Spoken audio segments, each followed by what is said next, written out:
So, Mark, did you see that picture of that white pleather couch with the big hole for beers in it? I'm not quite sure where this is. Pennies for Vegas shared this. On the surface, this looks kind of cool, but something seems off about it. I don't know. Yeah, the big hole. I mean, you don't want it too loose, right? But you can fit so many beers inside.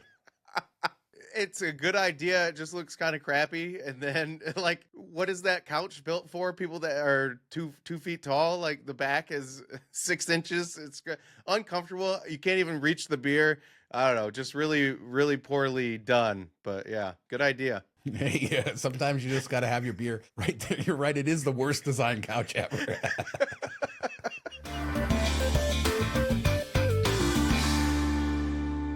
So there was some craziness at Circus over the weekend, and a lot of people were afraid of a bigger sort of event happening, loud noises, people running out into the street. But it turned out to be nothing. I guess some fights happening inside, but this went pretty wide. A lot of people fearful of, things that have happened in the past. Good to see that it turned out okay. And another reminder that we have some of the best first responders in the entire world. They're used to, when something happens, they get there, they figure it out, and they take care of everybody. And they did a great job here. Yeah, so like everybody evacuated from Circus because of this? Yeah, they evacuated everybody. But in the end, it was just some fights, nothing crazy, no big event that people had feared. Where'd they fit like all 21 of them when they had to go outside?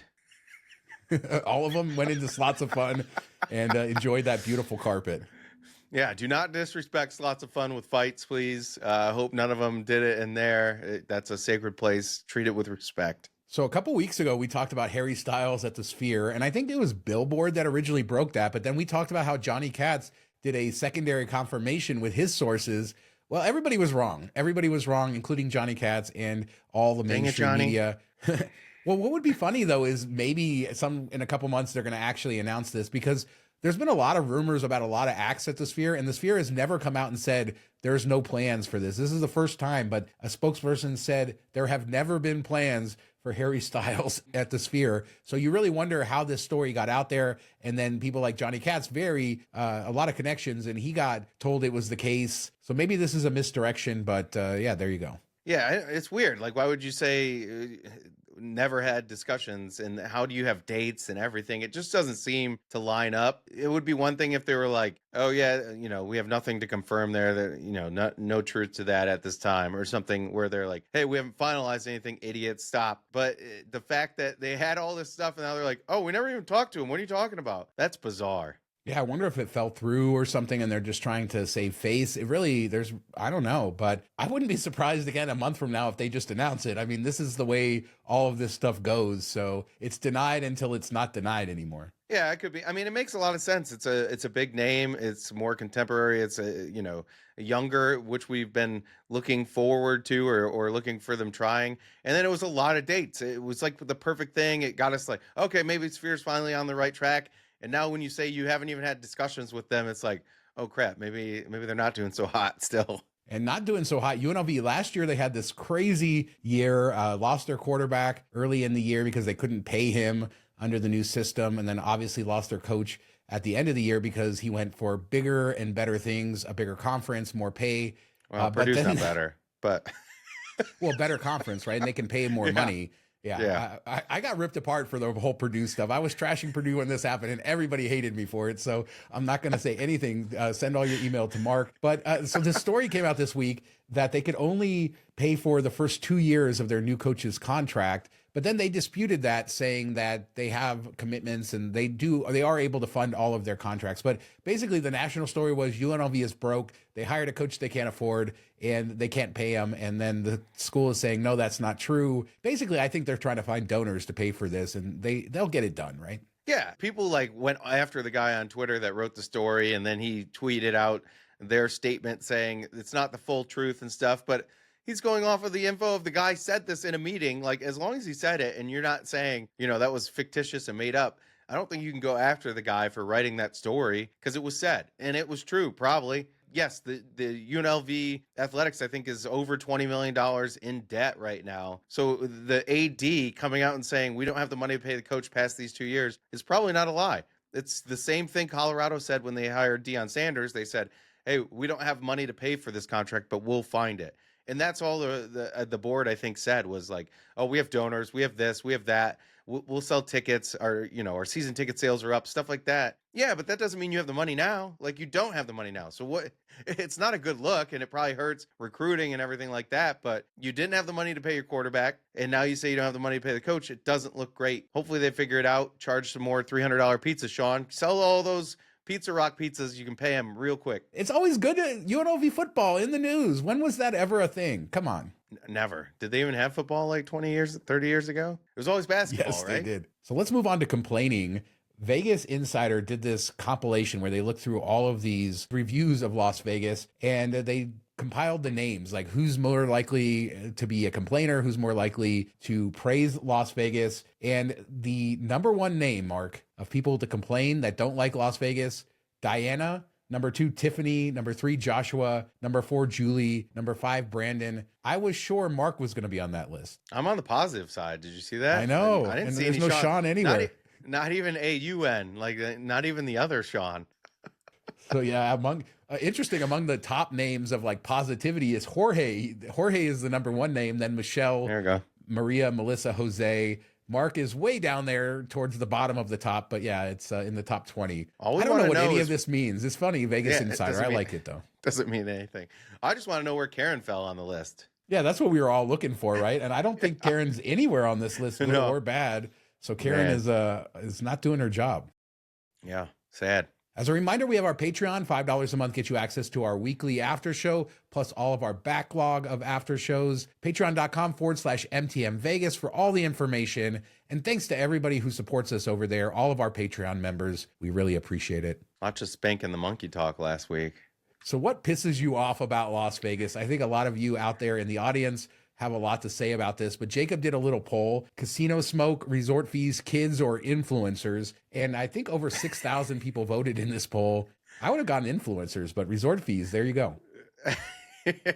I love kids. If it was kids after midnight, would have won, but they didn't specify midnight. So no, but it's funny. We talked about this on our MTM Travel, which is the Miles and Point show. Like, resort fees. Everybody complains about resort fees, and then whenever somebody offers free resort fees, like Virgin, they come into the scene. They're like, "Hey, we're not going to charge resort fees," and nobody stays there. So you can't complain about them and then not support places that don't have them. Caesars, long time ago, was like trumpeting no resort fees, didn't work for them. So if you're going to keep paying them, then you can't complain about them. Yeah, it's the way it is, but I guess that'll lead us into the next story. A few months ago, MGM raised their resort fees at their top tier properties to $55. By the way, on a recent call, Bill Hornbuckle was very happy to say how they're getting increased revenues in this quarter from raising their resort fees and parking fees. So they're very happy, patting themselves on the back. But we talked about Resorts World then raising up to $55. That's the new high. And now Sahara is $55, $54.95 for their resort fee. This is a little questionable, and shout out to the people that tagged me on this. But they do include notary services in their resort fee. That has to be one of the There you more go. unique perks that they include. For the annulments, you need that, after. I love how they say free parking, like not everybody gets free parking there. If that was actually included, like MGM could charge 75. This might actually be genius. MGM could go, you know what, we're going to $75 resort fees, but it includes parking. And people would probably be like, oh, okay, that's not so bad. But most of the people don't have a car that stay there. So you're just getting more and not upsetting anyone. Or they could just be like Wynn and some of the others and give hotel guests free parking, even though they charge for non-guests. But yeah, it's funny because in their thing, they say free valet parking up to a $50 savings compared to neighboring properties, free self-parking up to a $20 savings compared to neighboring properties. But again, everybody gets that. I could go drive there right now and park for free. So doesn't really make sense. Is Sahara nice enough to justify this? That's like when the credit cards are like, oh, you can earn 14x at our hotel with this credit card. Well, 8 of it is anybody that has the program, the loyalty program sign up gets that. The credit card only earns 5. So you're just lying or whatever. I know the math didn't math there, but you can stay with me, people. I'm a little concerned because all these years we've had resort fees, it's always been the very top end properties that pushed the limit of the resort fee. They kind of decided the ceiling of that. That would be like the Bellagio, the Aria, the Cosmos, Winds. Now it seems like we had Resorts World, which I don't believe ever was at that top. Now they're at 55. Now Sahara at 55. I really worry that we're going to see more mid-tier and lower properties kind of push the limit on the top. Like everything's just going to be the max that it can be. That's my concern here. Dirty Castle at 55. Room at 15. Resort fee 55. I wish we had better news to like for the next story. Pinup Pizza. I have been very happy. We did our pizza video. People disagree with us on some of our pizza picks, like Evil Pie. I'm not a big fan of. A lot of you guys are. That's great. But this story came up with Pinup Pizza. First off, last week at Harrah's, their 2 pizza slice and a fountain drink combo was $20. And shout out to Chris Holmes who noticed this and posted this. This week it went to $27. And they have talked about how they're going to do surge pricing. So we're not sure if this is $27 permanently or they just surged it to $27 for the weekend. But that's 2 slices and a soda for $27. That's insane. He also posted the pictures of their Planet Hollywood location. $80 for a pie. That's where it starts. Now, these are bigger pies. I think they're 30 inches. But here's the bottom line of this whole story with Pinup Pizza. It is not good. Yeah. I mean, at $20 for 2 slices and a drink, I don't think it's a terrible deal because the slices are big, just like the pizza. They're probably like 1.5 slices. So you're probably getting 3, maybe a little over 3 slices for that. So it's not, for Vegas it's okay. But to add, 30 some percent overnight, that's just insane. And I know it's St. Patrick's Day and then it's rolling into March Madness. So I get that. But shouldn't you just be happy that you're busier instead of surge pricing? I don't know. Everything has to be maximized, which just feels dirty. And that's why people kind of hate Vegas in sections now. Even if you love Vegas, you hate this aspect of it because it just feels like they want to extract every single penny they can out of you, where it's like, isn't $20 enough? Do we really need to push it more? Or can you just be happy that you're making $20 on that pizza that probably cost you like $2 to make? I never thought I would be recommending this, but Pizza Cake is a better pizza than Pinup Pizza. Everybody's just trying to get to that. Everybody's just trying to get to that $300 level of Pizza Rock in a suite. There were $80. Yeah, we're getting pretty close. Yeah, we are. Pinup Pizza is the first place I saw a $9 slice on the Strip years ago. They've always been pushing the prices on stuff, and like it's just meh. There's much better pizza. Go to Secret Pizza at Cosmo, Moneyline Pizza at Aria. There's a bunch of other ones I'm not thinking of right now. Red I would Dwarf, say, take a ride. Well, I'm talking about on the Strip. On the Strip. Get off the Strip. Yeah, there you go. So I had the opportunity a couple days ago. I stayed on Fremont and stayed at the Fremont Hotel on a Boyd Rewards comp. So my wife got a comp for that. So that was really cool to do. But I'll talk about Fremont in just a second. But we were able to mosey on down to El Cortez. I didn't go at night. I went during the day, so it was a little quieter, kind of trying to get more of the vibes to see their new expansion. They knocked it out of the park, man. First off, Mark, this is my favorite thing about it. Is they have windows in this new expansion and it looks right out onto Fremont Street so you can gamble and get all of your people watching in. I love it. You just didn't want to see the kids after midnight, man. That's why you didn't go down there at night. I get it. I mean, it upsets you too. It's understandable, but no, it looks great. And I'm glad they continue to expand and, an older property that was kind of like 10, 15 years ago. Like nobody talked about El Cortez. Oh, an afterthought. Maybe you stumble down there. And I mean, I think Fremont East has helped, as that's grown out, people are willing to walk down there a bit more. And then El Cortez became kind of like an OG cool, thing, throwback type thing. So a little more popular now. And so they've invested in it. So it's good to see. Yeah. And the expansion is sort of set between these 2 bars. You have the circular kind of carousel looking bar, and then you have that show bar, which has the big screen and then very high ceilings. They have the Hot Nudes, which is the new restaurant in there. It does feel very disjointed a little from the older part of the property just because the ceilings are so different, although they did a good job of tying the carpet together. Laughlin. I want to see what people think about this carpet. Hold on. Okay, go ahead. Which reminds me of Riverside and Laughlin, where you walk in and each section has like a different ceiling and a different height, and it's just completely crazy. Nothing beats the Golden Nugget in Laughlin, though. My head literally is 2 inches from the top of the ceiling in certain parts of that casino. Well, you don't have this here. Everything's very high quality looking, very fresh. The employees all over the place. I really what do people think about this carpet? It's kind of like this jungle themed carpet. It is not new. I think this is the carpet they have in the rest of the casino as well. But I think it works really well here. And just overall, this felt fresh and new. And I've said it before, but El Cortez was quite the place back in the day, not for good reasons. And I continue to be so excited to see this turning out to be something great. And I think a lot of people are going to enjoy this. And I love that the windows watching Fremont Street, great, but I love lighting casinos, and we're getting so much more of that now.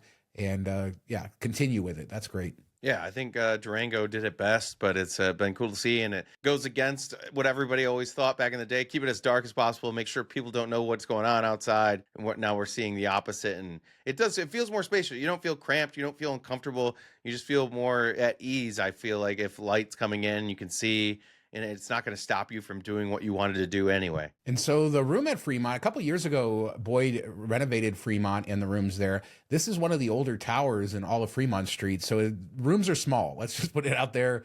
They're pretty small, but they are kind of modern, and they were renovated, and a lot of Hawaiian clientele there. So you can see little Hawaiian touches everywhere around there, and the service very good at Fremont. I think the rate was $40 plus the resort fee, and we again got it comped, but that was what, if you paid a cash rate that night, it would have been $40. So not the most expensive or craziest night there at all. And we actually did 2 nights. What are you laughing at? Big money. I mean, worth gambling. You save $60. Well, I didn't even know what the rates were. The only reason we knew, we were able to book it last minute, and we did a night at Wynn, which I'll talk about on the next show for our anniversary. So we did both of those. So I didn't even know, but we called back. Originally, she had 3 nights comped. We called back to change it to 2, and then they, in their system, screwed up, and it made it not a comp anymore. So then it showed the actual rate. And yeah, it was a little disappointing to see $40. When you're getting a comp, you like to see something more, but it wasn't. We never even did it based on that. We had a comp any night of the week, so we kind of really wasted that. I wonder, what was it, a couple years ago where Hawaii was running those ads to try to get people not to go to Vegas? I wonder if that's still a thing. I don't know. Lots of Hawaiians everywhere, but I love so Fremont. I had never stayed there. I think the only hotel I have left to stay at on Fremont Street is the Hotel Apache at Binion's, and then Four Queens, which I will do when they finish their renovation, so I can try their state-of-the-art shower system. So I'm really looking forward to that. But Fremont, I really like that location, though, compared to, like, let's say Circa or Golden Nugget. I like that more central location for getting out. You can go either way. You're right in the middle of all the stages. So it's really enjoyed that. The room was comfortable. Great stay overall. What would you say? Like, number 1, probably Circa. Number 2, Golden Nugget. What would be your number 3? I think this ranks up there pretty well. I haven't stayed at Plaza in a few years, but I do think Plaza's location is a downside when you're factoring in you want to enjoy Fremont Street. The D rooms aren't very special at all, so I wouldn't choose that. But yeah, I like this. I like that you're central on Fremont Street. You can get back to the downtown Grand, the California, Main Street Station, the off Fremont properties pretty quickly. You can get to Fremont East, the El Cortez pretty quickly. And the rooms are nice. I mean, they're small, and you're not spending a ton of time in there. And, we went to Wynn the next day, so it's a big comparison there. But I felt like all the materials were nice. The bed was comfortable. The service was good. The machines were not good. I will say that the machines were noticeably tighter than we see elsewhere. This is all anecdotal, of course. But it was, that comp cost us a lot. So that kind of sucked. Said every gambler ever. And also shout out to the Grilla, which I talked about on the last show. That was just really the enjoyment of the night. Was just, I hadn't stayed down there in a couple of years, and just remembering what it's like to have your hotel there, go between the different bands and the stages. They had 3 bands going on even during the week on a slower time. So you had a 90s band, you had like a rock and roll band and a country band, and you could kind of go between them and then just pop back inside, pop back to your room. It really was nice. And our room kind of faced Fremont Street and no noise. So they did a good job with the soundproofing on that. So I just forgot how fun it is to be staying there and just pop outside and be right in the middle of all that action. Yeah, it's nice. And then if you're getting overwhelmed or whatever, you can go back in there. You can duck into another casino, because it is a unique area where the street or being outside is usually crazier than being inside. So it can be like packed with people, and then you walk into one of the casinos and it's like half empty. And I always found that really interesting. And did I make this up? I was talking to my wife the other day, but all of the casinos on Fremont used to just be open air, right? They didn't have doors on the thing. I was just noticing that. And I've noticed it before that there's doors now, but I don't know when the doors came. So I would love for somebody to tell me when that happened, because they used to be able to just walk in, right? There was just open air. And now I get air conditioning, stuff like that. But it's so weird when you think of stuff like that. And usually I have answers to obscure things like that. But I know that our audience is awesome. So let us know in the comments when they put doors on those Fremont Street casinos, what you think about Fremont Street, what your favorite character is down there. What do you think of the Fremont rooms and the El Cortez expansion? See all the positive stuff. I want you to focus on that. Forget about the $80 pizza. the $55 resort fees and everything else. But leave a comment. We do 2 shows a week, Tuesdays and Fridays, and we'll be back in a couple days with another show. Thanks so much for watching. Talk to you next time. Does Circus still card? Are they still carding people getting in? Still asking for IDs. I mean, I guess they're just collecting data on everybody. Yeah, it's crazy.